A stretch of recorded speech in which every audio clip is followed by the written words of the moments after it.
One thing about Eziokwu bụ the Eziokwuness of Eziokwu does not depend on whether you kwenyere na ya maọbụ na ikwenyeghi na ya.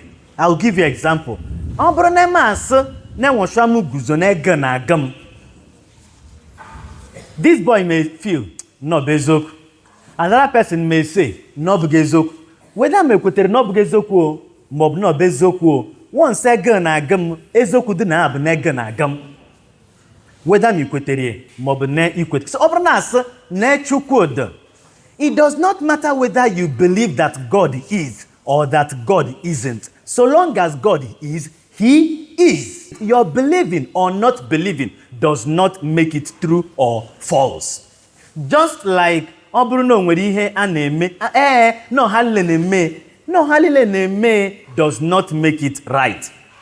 And no nwego onye na-eme does not necessarily make it wrong. So it is either right or wrong, irrespective of nwere onye na-eme ka o nwego onye na-eme. And it is true, irrespective of whether you believe that it is true or you do not believe that it is true. So if you like, believe that when somebody dies, he dies, he's annihilated. No nwego mba n'ala.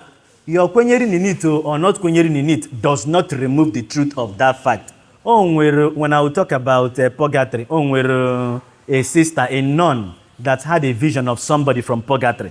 So kene ya na-ekwu boga na Jew ya sị ya, ebe ọ bụ na ndị Protestants ndị ụka ọzọ ekweteghị na purgatory, ha na-abịa mgbe ọ bụ bọsịrị agba na ha na-echu ekemị. Na ha na-echu ekemị, which means whether you kwetere nod maọbụ na ikweteghị nod, it does not save you from going there if you are in a state where you should go to that place, if you're in a state to go there. So be careful what you believe.